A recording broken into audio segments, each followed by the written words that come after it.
નમસ્કાર વિદ્યાર્થી મિત્રો, આજે આપણે એલિટ ઇન્ટરનેશનલ સ્કૂલ ઓનલાઈન એજ્યુકેશનમાં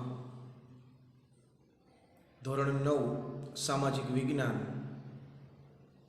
ચેપ્ટર નંબર 18 વન્ય જીવનની અંદર આપ સૌ ઓનલાઈન અભ્યાસ કરતા વિદ્યાર્થી મિત્રો તેમજ તેમના વાલીગણોનું આ ઓનલાઈન લેક્ચરમાં આપ સૌનું હાર્દિક સ્વાગત કરું છું।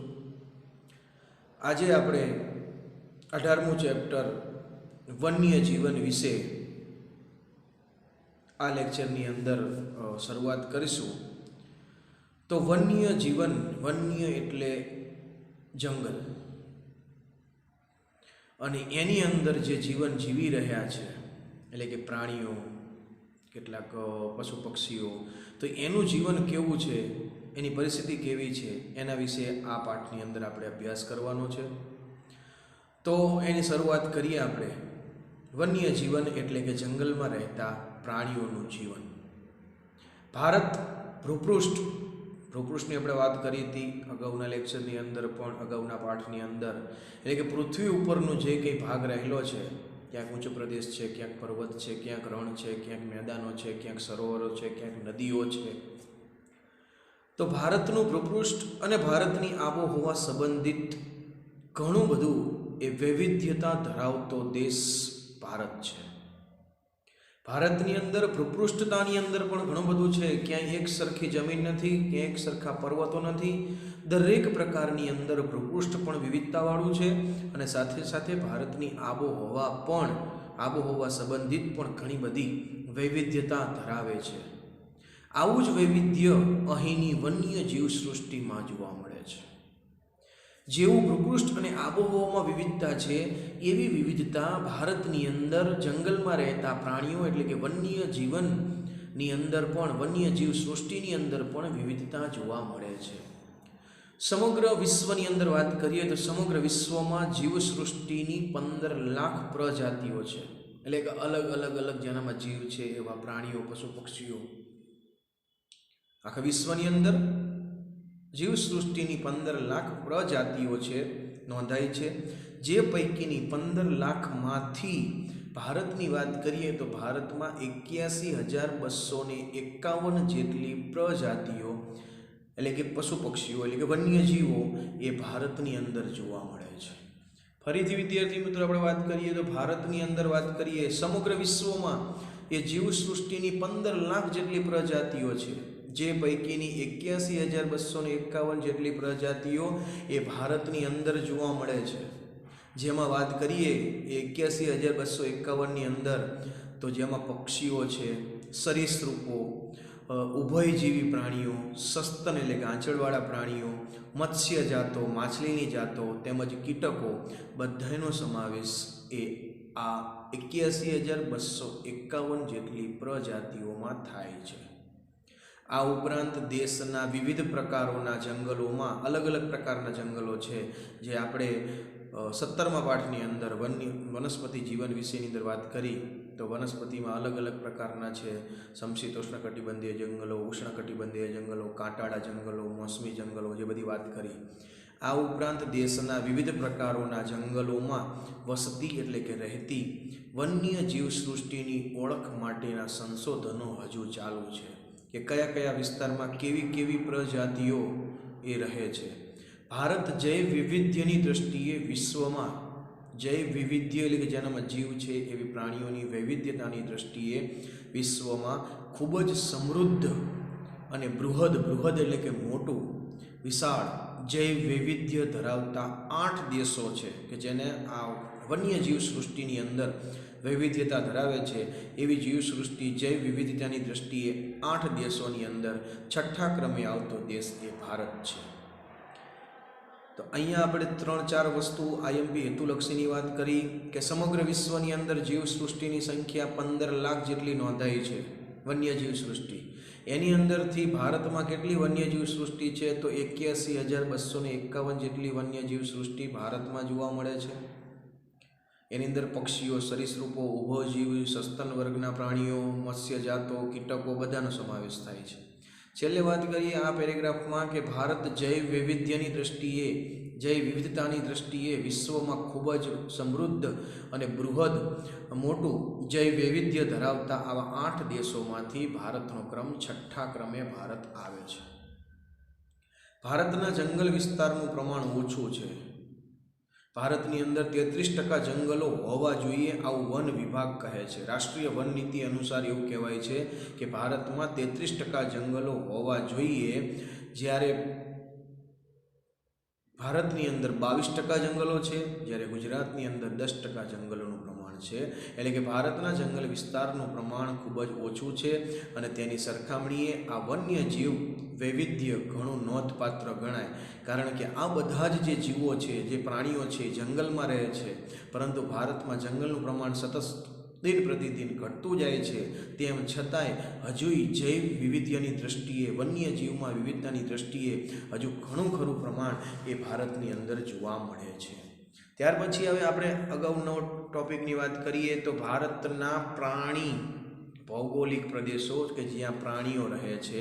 તો ભારતના પ્રાણી ભૌગોલિક પ્રદેશો વનસ્પતિની વિવિધ લાક્ષણિકતાઓને આધારે, વનસ્પતિ જેવો વિસ્તાર, જેવી આબોહવા અને જેવું ભૂપૃષ્ઠ એ મુજબ વનસ્પતિમાં વિવિધતા રહેલી છે અને વનસ્પતિની અંદર પણ વિવિધ લાક્ષણિકતાઓ હોય અને એ લાક્ષણિકતાઓને આધારે કુદરતી પ્રદેશો પાડવામાં આવે છે. તે મુજબ જીવસૃષ્ટિના આધારે પણ પ્રાદેશિક વિતરણ તારવી શકાય. પ્રાદેશિક વિતરણ એટલે કે વહેંચણી. ભારતમાં જોવા મળતી જૈવસૃષ્ટિને તેની લાક્ષણિકતાઓના સામ્ય એટલે કે સમાનતા અને કોઈ પ્રદેશના તેમની વિશેષ ઉપસ્થિતિ કે અમુક પ્રાણીઓ અમુક પ્રદેશની અંદર જ જોવા મળે છે, તો એની ઉપસ્થિતિ, તે વિસ્તારમાં રહેતો વસવાટ જેવા પાસાને આધારે ભારતને 9 પ્રાણી ભૌગોલિક ભાગમાં વહેંચવામાં આવ્યા છે.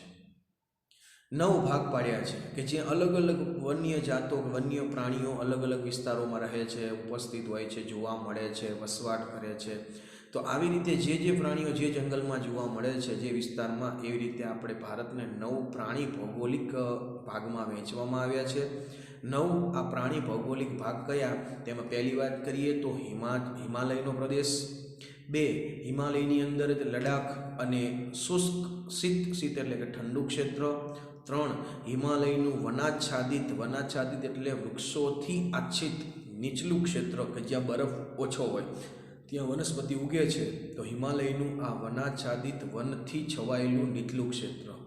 4 હિમાલયના વનસ્પતિ વિહીન એટલે વગર, હિમાલયનું વનસ્પતિ વગરના ઊંચા ક્ષેત્રો એટલે કે જ્યાં બરફ વર્ષા સતત રહેતી હોય, બરફથી છવાયેલા હોય, ત્યાં વનસ્પતિ જોવા મળતી નથી, એટલે વનસ્પતિ વિહીન એટલે કે વગરના ઊંચા ક્ષેત્રો. ઉત્તરનું મેદાન, રાજસ્થાનનો રણ પ્રદેશ, દ્વીપકલ્પીય એટલે કે દક્ષિણ ભાગ, દ્વીપકલ્પીય ઊંચો પ્રદેશ, સમુદ્રનો કિનારો અને નીલગિરીની પહાડીઓ, આમ 9 એ પ્રાણી ભૌગોલિક ભાગમાં વહેંચવામાં આવ્યા છે.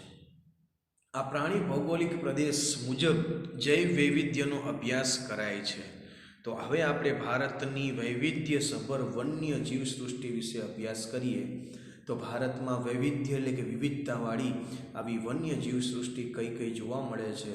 તો ભારતના ભૂપૃષ્ઠ એટલે કે જમીન ઉપર રહેલો ભાગ, અને ભૂપૃષ્ઠમાં કઈ વસ્તુ છે? તો ભૂપૃષ્ઠ વિવિધતાવાળું છે, જેની અંદર વિશાળ નદી દ્વારા બનેલા મેદાનો, નદી પોતાની કાંપ ઢસડીને લાવે અને મેદાનો બનાવે, તો વિશાળ નદી મેદાનો, દ્વીપકલ્પીય ઊંચો પ્રદેશ, પર્વતીય ક્ષેત્રો, દલદલ એટલે કે કાદવ કીચડવાળા પ્રદેશો, સમુદ્ર કિનારાઓ અને તથા વનસ્પતિની દ્રષ્ટિએ એવા ગીચ, નજીક આવેલા વૃક્ષો એકદમ ગીચ હોય એવા વર્ષાવનો, મોસમી પાનખર જંગલો, હિમાલય અને ઊંચા પર્વતીય ક્ષેત્રમાં આવેલા શંકુદ્રુમ એટલે કે શંકુ આકારના વૃક્ષોથી જંગલોની વિવિધતા વન્યજીવોના નિવાસ એટલે કે રહેઠાણ માટે વિસ્તૃત પશ્ચાદ ભૂમિકા એટલે કે વધારે એવી ભૂમિકા સર્જે છે.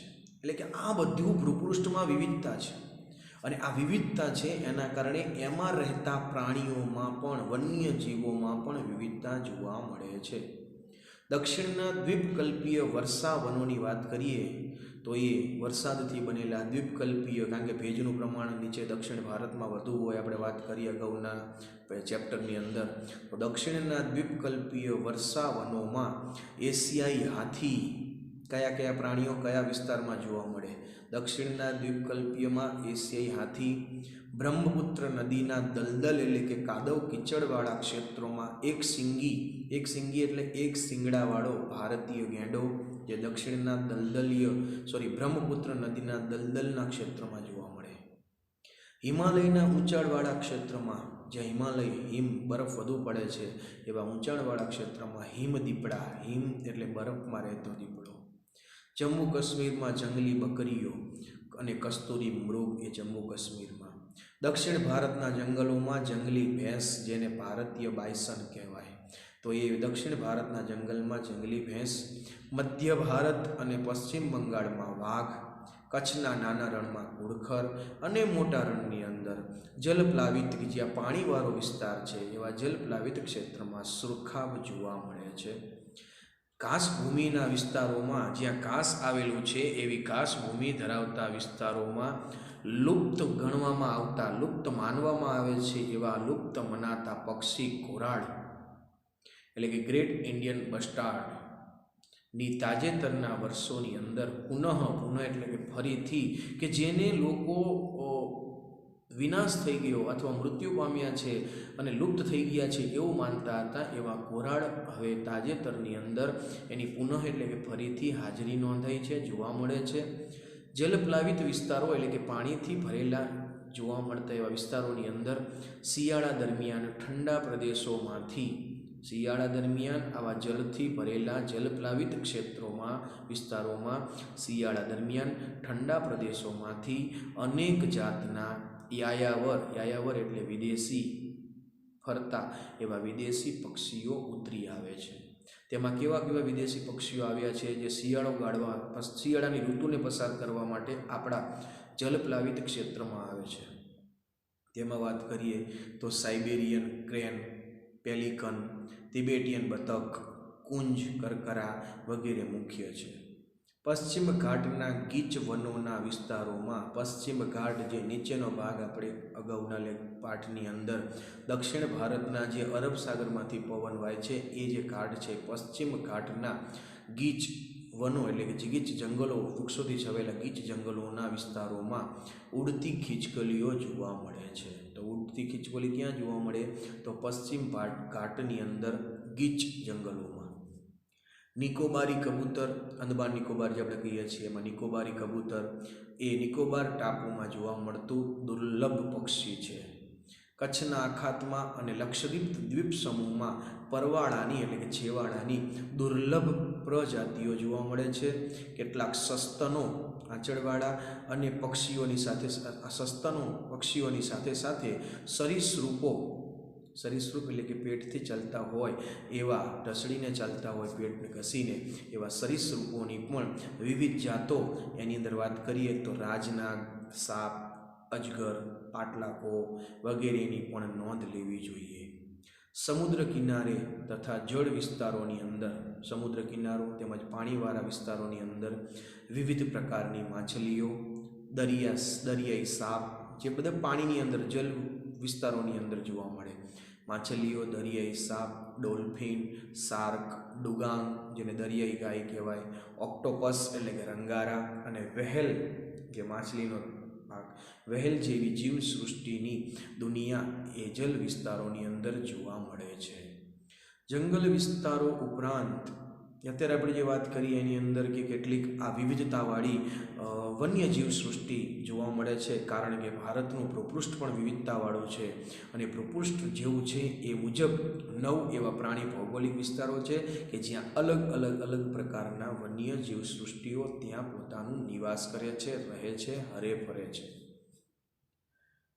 જંગલ વિસ્તારો ઉપરાંત ખેતી થતી હોય એવા કૃષિ વિસ્તારો, કે જંગલ વિસ્તાર સિવાય જ્યાં ખેતી કરવામાં આવતી હોય એવા કૃષિ વિસ્તારો, ગોચર એટલે કે ગાયોને ચરાવવાનો અને પડતર, ગોચર યાદ રાખજો, ગોચર એટલે કે જ્યાં માત્ર ગાયોને ચરાવવા માટેનો વિસ્તાર, તો ખેતી થતી હોય એવા કૃષિ એટલે કે ખેતીના વિસ્તારોમાં, ગાયો ચરાવવાના વિસ્તારમાં અને પડતર જમીનો કે જ્યાં વવાતું નથી, જ્યાં જેનો કૃષિ ક્ષેત્રે ઉપયોગ થતો નથી, એટલે કે જે પડતર પડી રહે છે એવી જમીનોમાં શિયાળ, વરુ, નીલગાય, હરણ, નોળિયા, સસલા, જંગલી સુવર, શેરો વગેરે જેવા પ્રાણીઓ તથા તે જ વિસ્તારોની અંદર આવા ખેતીલાયક અને ખેતી વગરના વિસ્તારોમાં વિવિધ પ્રકારના પક્ષીઓ, તેમાં કહીએ તો કોયલ, પોપટ, મોર, સુગડી, ઘુવડ, ચીબરી, પીડક, સમડી, કાબર, ઢોરબગલા વગેરે વિહરતા એટલે ફરતા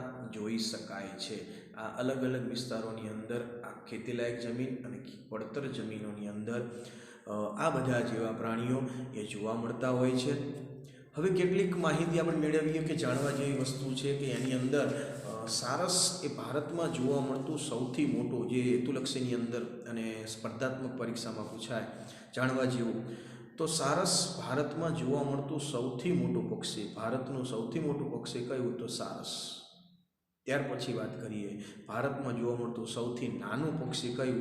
તો ફૂલ સૂંઘણો, કે જે ફૂલ સૂંઘીને જીવે છે એવો ફૂલ સૂંઘણો એ ભારતનું સૌથી નાનું પક્ષી. ભારતમાં જોવા મળતું દક્ષિણનું બર્ડ વિંગ પક્ષ સૌથી મોટું પતંગિયું છે. પતંગિયામાં સૌથી મોટું પતંગિયું કયું? તો દક્ષિણની અંદર રહેલું બર્ડ વિંગ નામનું પક્ષી એ ભારતનું સૌથી મોટું પતંગિયું છે. ભારતમાં જોવા મળતું સૌથી નાનું પતંગિયાનું નામ શું? તો સૌથી નાના પતંગિયાનું નામ છે સિરસ જેવેલ. ફરીથી સૌથી મોટું પક્ષી એ છે સારસ, સૌથી નાનું પક્ષી ભારતનું ફૂલ સૂંઘણો. ત્યાર પછી વાત કરીએ સૌથી મોટું પતંગિયું એ બર્ડવિંગ દક્ષિણની અંદર, અને સૌથી નાનું પતંગિયું એ સિરસ જેવેલ એ સૌથી નાનું પતંગિયું છે.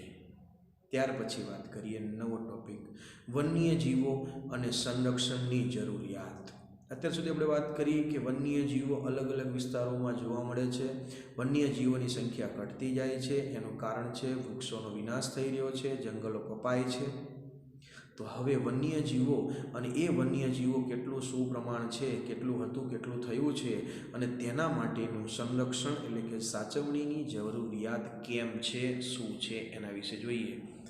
તો ભૂતકાળ તરફ નજર દોડાવતા, ભૂતકાળ એટલે પહેલાંની વાત કરીએ તો ભૂતકાળ તરફ નજર દોડાવતા આપણને સ્પષ્ટ જણાય છે કે છેલ્લા થોડા દાયકાઓથી, દાયકો એટલે એક દાયકો એટલે 10 વર્ષ, તો ઘણા બધા વર્ષોથી વન્યજીવોના અસ્તિત્વ એટલે હોવું અને એના ઉપર મોટું જોખમ તોડાઈ રહ્યું છે. આજથી 100 વર્ષ પહેલાં, આજથી 100 વર્ષ પહેલાં વાઘ હજારોની સંખ્યાની અંદર ભારતભરમાં જોવા મળતા હતા. આજથી 100 વર્ષ પહેલાં વાઘ એ હજારોની સંખ્યામાં ભારતભરમાં જોવા મળતા. આજે તેની સંખ્યા વન અને પર્યાવરણ મંત્રાલય 2014ના અંદાજ મુજબ, કે જે આ એની સંખ્યાની વન્ય પ્રાણીઓની ગણતરી કરે એવા વન અને પર્યાવરણ મંત્રાલય 2014ના અંદાજ મુજબ આ વાઘનો આંકડો એ 2226 છે. એટલે કે જેની સંખ્યા વધુ હતી, આખા ભારતભરની અંદર લગભગ મોટા ભાગના જંગલોમાં વાઘ જોવા મળતો, જે અત્યારે ગણતરીમાં થઈ જાય એવો, ગણતરીમાં આવે એવો એની સંખ્યા થઈ ગઈ છે 2226. છેલ્લા થોડા વર્ષોમાં લેવાયેલા પગલાઓથી કેટલીક પરિયોજનાઓ શરૂ કરી છે સરકાર દ્વારા, અને એ લેવાયેલા પગલાંથી વાઘની સંખ્યા વધી છે, તે એક સારી નિશાની ગણાય છે. દૂધાળા પશુઓની સારવાર માટે, દૂધાળા એટલે દૂધ આપતા પાલતુ પશુઓ, અને એ દૂધ આપતા પાલતુ પશુઓની સારવારમાં વપરાતી દવા, અને પ્રતિબંધિત દવા છે, ગેરકાયદેસર દવા, અને એવી દવાની વાત કરીએ તો ડાયક્લોફેન્સ નામની દવા એ દૂધાળા પ્રાણીઓને આપવામાં આવે છે, અને તેથી એ દૂધાળા પ્રાણીઓ એ દવા ડાયક્લોફેન્સ નામની દવા ખાય છે, અને એ દવાથી દૂષિત થયેલું માંસ, એટલે કે મૃત્યુ પામે છે જ્યારે કોઈ પણ પશુ, પાલતુ પશુ, દૂધાળા પશુઓ ડાયક્લોફેન્સ નામની દવા ખાવાથી એ મૃત્યુ પામે ત્યારે એનું માંસ એ દૂષિત હોય છે. અને એ દૂષિત માંસ કોણ ખાય? તો ગીધ ખાય. ગીધ એ કુદરતનો સફાઈ કામદાર પણ ધોરણ 10માં આવે છે, એ કુદરતનો સફાઈ કામદાર ગીધને ગણવામાં આવે છે. તો એ ગીધ એ દૂષિત માંસ ખાવાથી, આવું દવાવાળું માંસ ખાવાથી ગીધ પણ એ માંસ ખાય છે, તેથી ગીધની સંખ્યામાં પણ ઘટાડો થયો છે અને ગીધ નામશેષ થવાના આરે છે. નામશેષ એટલે કે સાવ દેખાવાનું બંધ થવાના આરે છે, મૃત્યુ પામી ગયા છે. 20મી સદીની શરૂઆતમાં જંગલોમાં જોવા મળતા ચિત્તા, 20મી સદીની શરૂઆતમાં જંગલોની અંદર જોવા મળતા ચિત્તા આજે સમગ્ર ભારતના જંગલોમાંથી નષ્ટ થઈ ગયા છે. જે ચિત્તા આખા 20મી સદીની શરૂઆતમાં લગભગ જંગલોમાં જોવા મળતા એ ચિત્તો આજે નામશેષ નષ્ટ થઈ ગયો છે. ગીરના એશિયાઈ સિંહ, ગીરના જંગલો, ગીર સોમનાથ અને એના એશિયાઈ સિંહ એક સમયે મધ્ય પૂર્વ સુધી જોવા મળતા તે આજે માત્ર ગીરના જંગલ પૂરતા જ મર્યાદિત આપણને જોવા મળે છે, ત્યાં જ બીજે ક્યાંય જોવા મળતા નથી. સંરક્ષણના સમયસરના પગલાં લેવાથી, સંરક્ષણ એટલે કે આવા વન્યજીવો, જંગલમાં રહેતા પ્રાણીઓ જે દેશ માટે અગત્યના છે એવા પ્રાણીઓના સંરક્ષણ માટેના સમયસર પગલાં લેવાથી તેનું સંવર્ધન એટલે કે વધારો થતાં 2005ની ગણતરી મુજબ 523 સંખ્યા એ સિંહોની છે. એક સમયે ગુજરાતની અંદર વધુ સંખ્યામાં સારસ પક્ષી જોવા મળતા જેની સંખ્યા ઘટી છે. વન્ય જીવ સૃષ્ટિ છેવટે તો જીવસૃષ્ટિના એક અભિન્ન ભાગ ગણાય, એનાથી જુદું ન કરી શકાય. પણ જ્યારે ક્યાંક અને કેટલાક વર્ષો દરમિયાન કેટલાક વન્યજીવોની સંખ્યામાં થતો ઘટાડો, વન્યજીવોની સંખ્યા ઘટી છે, એનું માત્ર કારણ કે પર્યાવરણની ગુણવત્તાનો ઘટાડો સૂચવે છે. પર્યાવરણ દૂષિત થતું જાય છે અને પર્યાવરણ દૂષિત થવાનું એકમાત્ર કારણ એ જંગલો કપાય છે, વૃક્ષો કપાય છે અને વૃક્ષો કપાવવાનું કારણ માનવીની લાલચ છે. વસ્તીનું પ્રમાણ વધતું જાય છે અને માનવીએ ત્યાં વૃક્ષોને કાપીને બિલ્ડિંગો અને ઉદ્યોગો અને મકાનો બનાવ્યા છે, તેથી વૃક્ષો કપાય છે. વૃક્ષો કપાય છે એટલે પર્યાવરણ દૂષિત થાય છે, ગુણવત્તા બગડે છે અને પર્યાવરણની ગુણવત્તાની અસર એ વન્યજીવોની સંખ્યા ઉપર થાય છે. આ બાબત ચિંતાજનક છે. ગુજરાતના પર્વતીય વન વિસ્તારોનું, પર્વતીય વિસ્તારની અંદર ગુજરાતમાં મૂળ રહેવાસી શ્યામ ગરુડ ક્વચિત એટલે કે ક્યારેક જ હવે જોવા મળે છે, કે જે આપણા ગુજરાતનું પર્વતીય વિસ્તારનું ગણાતું એવું શ્યામ ગરુડ હવે આપણને ભાગ્યે જ નજરે જોવા મળે, ક્યારેક જ. એવું જ સાબરકાંઠા, ગુજરાતના સાબરકાંઠા જિલ્લાના વિજયનગર તાલુકાના પર્વતીય જંગલ વિસ્તારમાં સહજ એટલે કે સ્વાભાવિક રીતે જ્યારે જોઈએ ત્યારે જોવા મળતો ચિલોત્રો આજે ભાગ્યે જ આપણને નજરે પડે છે. માનવીની અસીમિત લાલચ, આ બધાનું કારણ કે જે સાબરકાંઠાના વિજયનગર તાલુકામાં પર્વતીય વિસ્તારમાં ચિલોત્રો જે જોવા મળતો, જે અત્યારે એ પહેલાં જે જ્યારે જુએ ત્યારે ચિલોત્રો આપણને જોવા મળતો, અત્યારે ભાગ્યે જ આપણને નજરે પડે છે. એવું આગળ વાત કરીએ એમ કે પર્વતીય વિસ્તારનું મૂળ આપણે શ્યામ ગરુડ જે અત્યારે ક્વચિત એટલે કે ક્યારેક જ આપણે જોઈએ છીએ. માનવીની આ બધાનું કારણ કે હવે પ્રાણીઓની સંખ્યા ઘટી રહી છે કે એની સંખ્યા ક્યારેક લુપ્ત થઈ ગયા છે, તો આ બધાનું મુખ્ય કારણ માનવીની અસીમિત લાલચ. આગળ મેં વાત કરીએ એમ કે માનવી લાલચમાં વન્યજીવો એટલે કે વૃક્ષોનો વિનાશ કરે છે, વૃક્ષોનો વિનાશ થતાં વન્ય પ્રાણીઓ પણ લુપ્ત થાય છે. માનવીની અસીમિત લાલચ અને પ્રગતિની દોડ, માનવી પોતાનો વિકાસ કરવાના કારણે પર્યાવરણનો વિનાશ કરે છે. એટલે પર્યાવરણના અસંતુલનથી કેટલાય અનેક માઠા એટલે કે ખરાબ પરિણામોનો સામનો કરવામાં આવે એ સ્વાભાવિક જ છે. કેટલાય માઠા પરિણામો ભોગવવા પડે છે. હજુ સમય છે. વન્યજીવોના જતન અને સંવર્ધન માટે, વન્યજીવોની સંખ્યામાં વધારો કરવા માટે યોગ્ય પગલાં નહીં લેવાય તો કદાચ અનેક વન્યજીવોને, અત્યારે થોડા ઘણા તો નામશેષ થઈ ગયા છે, લુપ્ત થઈ ગયા છે, પણ ભવિષ્યની અંદર અનેક વન્યજીવોને આગામી દિવસોમાં કેવળ ચિત્રોમાં, માત્ર ચિત્ર બતાવવા પડશે, ફોટાઓ બતાવવા પડશે કે આવા પ્રાણીઓ હતા, એવા ચિત્રોમાં જ ભાવિ પેઢી એટલે કે ભવિષ્યની આવનારી પેઢીને બતાવવાનો વારો આવશે. એટલે આપણે આ યુવાન અને જેને કહીએ છીએ ભારતના નાગરિક તરીકે, માનવીની જવાબદારી તરીકે, હવે જો આપણે એ ચિત્રમાં ન બતાવવા હોય, આપણે ઓરિજિનલ આપણી ભાવિ પેઢીને આ વન્યજીવોને બતાવવા હોય તો આપણે જંગલોનું સંરક્ષણ અને પર્યાવરણની શુદ્ધતા જાળવવી જોઈએ, તો જ વન્યજીવો ટકી રહેશે. તો આ આપણી જવાબદારી છે કે ભાવિ પેઢીને આપણે બતાવવા માટે વન્યજીવોને બચાવવા જંગલોનું પણ રક્ષણ કરવું જરૂરી છે. તો આજે વિદ્યાર્થી મિત્રો, આ લેક્ચરની અંદર આપણે આટલા વિશે વન્યજીવો અને એના સંરક્ષણની જરૂરિયાત, વન્ય પ્રાણીઓ કેવા છે, કેટલા પ્રકારમાં અલગ અલગ જાતિઓ કેવી છે, વન્ય પ્રાણી ભૌગોલિક પ્રદેશો જે નવું છે એના વિશે ચર્ચા કરી. હવે પછી આપણે અગાઉના લેક્ચરની અંદર આ ચેપ્ટરની આગળના રાષ્ટ્રીય ઉદ્યાન અને અભયારણ્યો કયા કયા આવેલા છે અને એમાં કેવા પ્રાણીઓ માટે રાષ્ટ્રીય ઉદ્યાન અને અભયારણ્ય બનાવવામાં આવ્યા છે, વન્યજીવો ઉપરના જોખમો કેવા છે અને વન્યજીવોના જોખમને દૂર કરવા માટેના ઉપાયો કેવી રીતે કરી શકાય એના વિશેની આગળના લેક્ચરમાં આપણે ચર્ચા કરશું. તો આ લેક્ચરની અંદર તમે જોઈ લો. પછી જે કંઈ પ્રશ્ન ન સમજાય એ આપણે ઓનલાઈનની અંદર એને સોલ્યુશન કરશું. જય હિન્દ, જય ભારત.